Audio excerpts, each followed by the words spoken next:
Bonjour à tous et à toutes. Bienvenue sur le plateau de JIDF, Journal intime d'une femme. Je suis Oriane Dana et aujourd'hui nous allons parler d'un thème très particulier.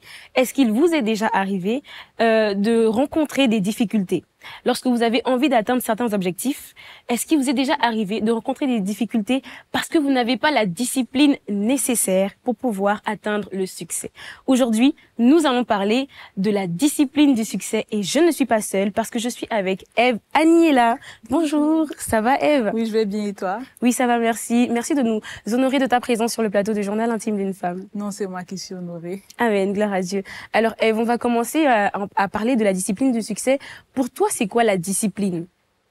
Alors, tout simplement pour moi, la discipline, c'est un ensemble de règles, de sacrifices, Oui. même de principes que l'on s'établit afin de pouvoir atteindre un objectif, afin de pouvoir réaliser une vision que nous avons reçue. Amen. Et pour moi, on peut pas parler de discipline lorsqu'il n'y a pas d'objectif, lorsqu'il n'y a pas de vision.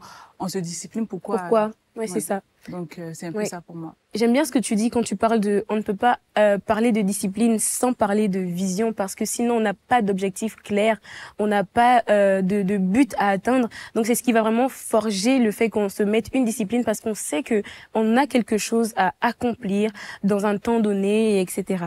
Donc comment est-ce que tu pourrais en tant que chrétienne définir le succès? Alors, on a tendance à comprendre le succès en fonction de ce que la société nous renvoie, Oui. comme quoi peut-être avoir un très bon travail, avoir un bon mari, beaucoup d'enfants, Oui. ou même sur les réseaux, avoir énormément d'abonnés, énormément de vues, on se dit on a du succès. Mais pour moi, pour répondre en fait à cette question, c'est de vraiment se poser la question d'où l'on vient, qui nous sommes et où nous partons. Yes. Comme ça, on pourra vraiment savoir en fait qu'est-ce que le succès. Pour moi, le succès, c'est réellement être capable de réaliser ce pourquoi Dieu nous a envoyés sur cette terre. Amen. La Bible dit que nous sommes son ouvrage en Jésus-Christ et nous avons été créés afin de pouvoir pratiquer les bonnes œuvres qu'il a préparées d'avance pour nous. Yes. Donc, on peut avoir un très bon boulot, on peut tout avoir, mais si on ne fait pas ce que Dieu attend de nous, ce pourquoi nous sommes là, en fait, nous avons échoué. Yes. Le monde nous connaît, mais le ciel ne nous connaît pas. Wow. Le monde nous valide, mais Dieu ne nous valide pas. Wow. Donc, l'essentiel pour nous, c'est de savoir en fait qui nous sommes et pourquoi Dieu nous a envoyés sur cette terre afin de pouvoir pratiquer les œuvres qu'il a préparées d'avance pour nous. Afin qu'au dernier jour, il puisse dire, bon et fidèle serviteur, tu as la couronne de gloire qui t'est réservée. Et pour moi, c'est ça le véritable succès en fait. Amen. Gloire à Dieu. Moi, j'ai beaucoup aimé, en fait, quand tu as dit, en fait, que le monde peut nous valider, mais le ciel peut ne pas nous valider, que le monde peut nous connaître, mais on peut être inconnu au ciel, en fait, parce que faut pas qu'on recherche la gloire des hommes, mais plutôt qu'on recherche à rendre Dieu fier de nous. J'aime beaucoup ta réponse par rapport à ça, et je pense qu'en tant que chrétien, il est important qu'on sache quand est-ce que je suis sur la voie de la réussite? Quand est-ce que je suis en train d'avoir le succès dans ma vie? Le succès dans ma vie ne se définit pas par le matériel que je peux avoir, bien que ça peut être une manifestation du succès, mais c'est d'abord, est-ce que je suis dans le plan de Dieu pour ma vie? Donc, Ève, merci beaucoup pour ta réponse.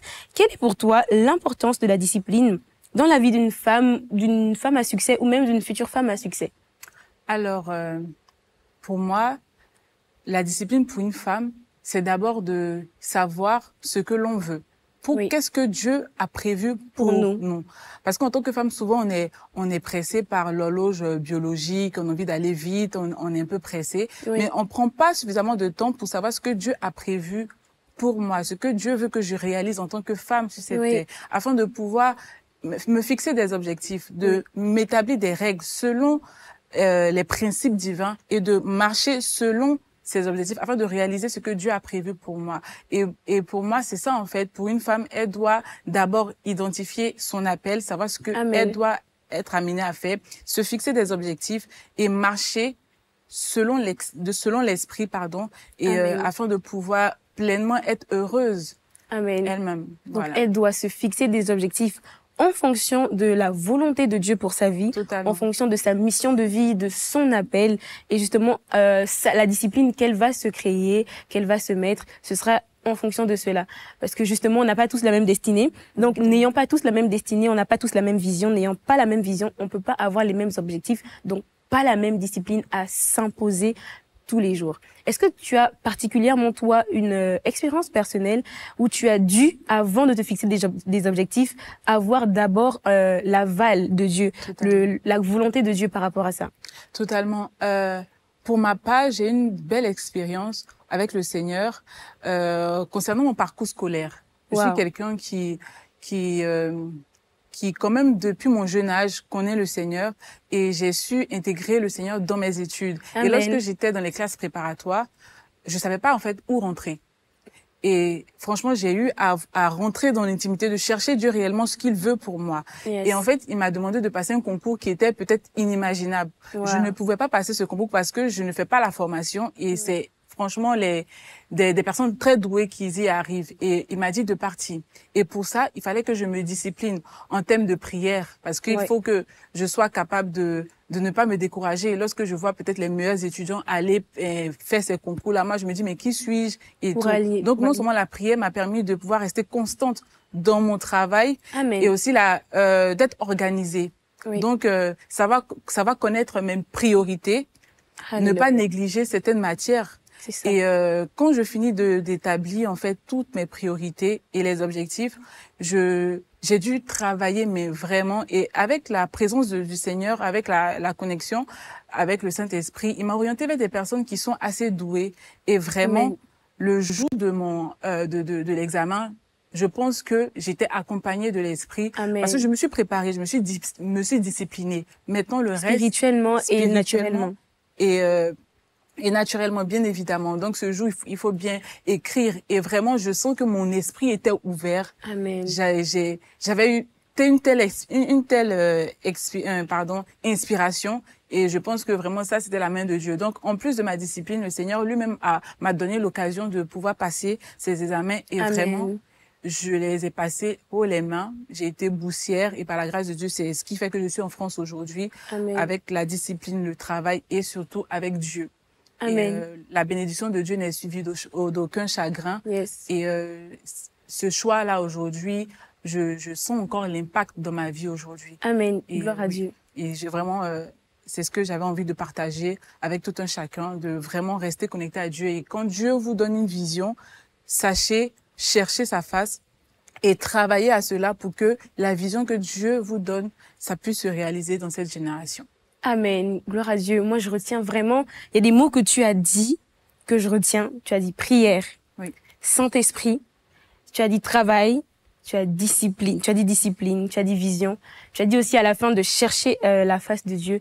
Parce que moi, je pense justement que on doit avoir cette capacité-là de se fortifier dans la présence de Dieu. Parce que quand Dieu va dire à Josué, fortifie-toi et prends courage. Mais où est-ce que Dieu envoyait Josué? Parce que déjà, où est-ce que Josué entend la voix de Dieu qui lui dit fortifie-toi et prends courage? C'est dans la présence de Dieu qu'on entend Dieu nous parler. Donc, Josué était déjà dans sa présence et on se fortifie et on prend courage justement dans la prière. Les choses qu'on pense ne pas pouvoir faire, c'est Dieu qui nous permet d'avoir la confiance. Une confiance, un peu comme quand on devient enfant de Dieu.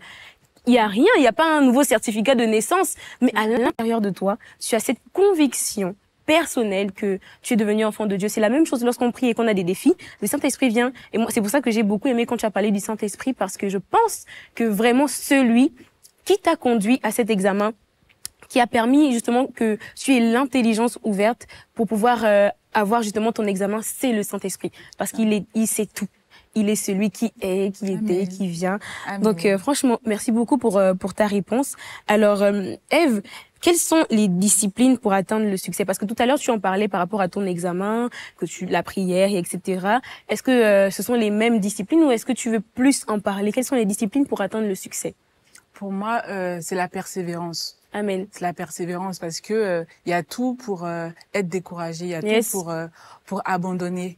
Mais je me dis, quand le Seigneur donne une vision, il n'est pas un homme pour mentir, ni un fils de l'homme pour se repentir. Ce qu'il a dit, il le fera. Et il a besoin d'hommes et de femmes pour pouvoir en fait y arriver. Et souvent, quand Dieu nous donne une vision, les personnes qui arrivent là aujourd'hui sont des personnes qui persévèrent en fait. Amen. Et je pense que la vision que Dieu nous donne, c'est le moteur pour nous dire, il faut que la vision de Dieu se réalise. Ce qu'il a mis en moi, il faut que ça se réalise. Et du coup, on doit persévérer. Donc, la persévérance, c'est vraiment la clé, la résilience et aussi la rigueur. Amen. Voilà, il faut être rigoureux avec soi-même, Yes. diligent, parce que généralement, nous, les chrétiens, ne sommes pas très diligents, mais il faut vraiment pas, c'est pas parce qu'on prie que Dieu fera tout. Mais il faut que nous soyons diligents dans notre travail, voilà, que ce soit au travail, que ce soit à l'école, respecter les horaires, respecter même l'autorité au travail et donner, ça va donner en fait avec diligence ce qu'on fait. Et moi, je pense que lorsqu'on développe ces qualités, on est capable d'aller loin et d'aller jusqu'au succès. Amen, gloire à Dieu. Tu as parlé de persévérance et tu as parlé de diligence. Pour rebondir sur la persévérance, je pense que la persévérance, c'est vraiment la clé. Oui. Même quand tu parlais de la prière, du fait d'être conduit par le Saint-Esprit, parce que des fois, on peut être courageux, on arrête de prier. Mais c'est la persévérance qui va nous maintenir dans la prière. C'est pour ça que j'ai énormément aimé ta réponse et surtout par rapport à la diligence de ne pas laisser tomber, de continuer. Même si c'est difficile, même si tu ne vois pas le bout du tunnel, continue parce que si Dieu t'a vraiment parlé, véritablement ça va s'accomplir. Assurément, ça va s'accomplir. Alors, Ève, quels sont les challenges liés au succès? Par exemple, toi, quels sont les challenges que tu as pu rencontrer, les défis que tu as pu rencontrer liés au fait que tu es une femme à succès ou que tu recherches justement le succès? Une chose, c'est de naître et puis une autre chose, c'est de vivre. Généralement, Dieu nous donne une vision et le diable fait tout pour détruire en fait la vision, pour éteindre en fait ce que Dieu a mis en nous.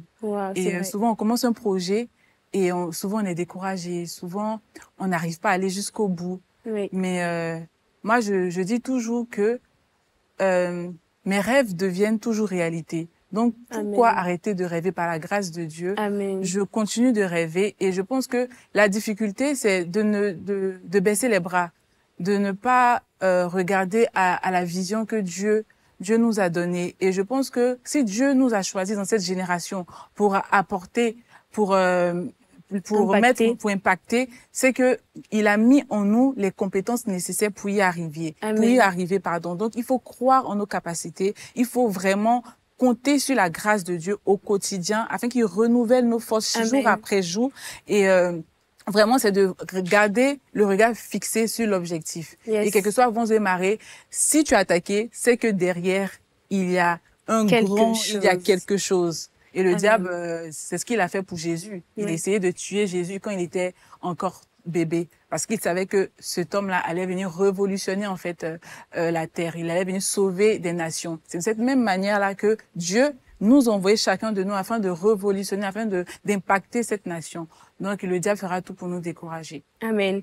Gloire à Dieu. Moi, j'aime beaucoup ce que tu dis par rapport au challenge, parce que souvent, au début, quand on vient à peine de recevoir la vision est tellement belle, on va être, waouh, il faut que je fasse, mais une semaine, un mois, un an, on voit toutes les difficultés, on voit comment c'est difficile. Là, maintenant, le challenge devient est-ce que c'est la voix des difficultés qui crie plus fort ou c'est la voix de Dieu qui t'a donné la vision qui crie plus fort? Et c'est là où on revient même à la persévérance et à la diligence, comme tu en parlais tout à l'heure. Et j'aimerais savoir comment rester focalisée, parce que justement, il y a tous ces challenges et en tant que femme chrétienne, comment rester focalisée, parce qu'il y a tout ça. Il y a le monde qui vient nous oppresser. On peut croire que c'est impossible de faire la vision de Dieu dans le monde dans lequel nous sommes. Comment on peut faire justement pour rester concentré, focalisé? Moi, je pense que en plus de rester focalisé sur la vision, sur le rêve, c'est d'être bien entouré. C'est d'être bien entouré, d'avoir de bons mentors, d'avoir de bons amis qui pourront, lorsque tu es fatigué, de pouvoir te dire non, vas-y, tu es sur la bonne voie. Souvent, c'est l'entourage aussi, les personnes qui sont autour de toi, tes pasteurs, tes frères en Christ, ce sont ces personnes-là qui peuvent t'encourager. Lorsque j'ai créé ma structure par la grâce de Dieu, Roua Production, souvent je suis fatiguée avec le travail, mais quand je vois mes frères et sœurs motivés, Agnella, vas-y, allons-y et tout, souvent ça te remotive. Et dimanche après dimanche, quand tu reviens à l'église et par exemple tu reçois une parole du pasteur pour dire tu es sur la bonne voie, aussi les messages du dimanche nous donnent envie de continuer la bataille. Donc je pense que c'est bien s'entourer, être dans une bonne famille spirituelle pour te nourrir dimanche après dimanche. Et voilà, je pense que la persévérance et tout, et être bien entouré, ça ça aide beaucoup à aller loin. Amen, gloire à Dieu. J'aime beaucoup, encore une fois, j'aime beaucoup ta réponse, parce que l'entourage va vraiment déterminer en fait notre mindset, parce que les personnes avec qui on traîne, généralement, ce qu'elles vont dire vont nous impacter, qu'on le veuille ou non, ça va nous impacter. Et le fait, comme tu disais, d'avoir des mentors, d'avoir une famille spirituelle, d'avoir une église, d'avoir des pasteurs qui nous encouragent, être enseignés dimanche par dimanche, semaine par semaine, ça va forger notre caractère de chrétien et de chrétienne. Et ça va nous permettre justement d'aller beaucoup plus loin et d'atteindre le succès de Dieu dans nos vies. J'espère que tout ce qu'on a pu dire dans cette émission vous a béni, et tout ce qu'on a pu dire avec Ève vous a béni. Alors, je pense qu'on va tous arriver, comme les bons et les fidèles serviteurs que nous sommes, au succès dans nos appels et dans ce pourquoi Dieu nous a appelés sur la terre. On se retrouve. Merci de nous avoir suivis et merci à toi, Ève, pour toutes tes réponses et pour ta présence. Donc, on se retrouve pour la prochaine émission sur Journal intime d'une femme.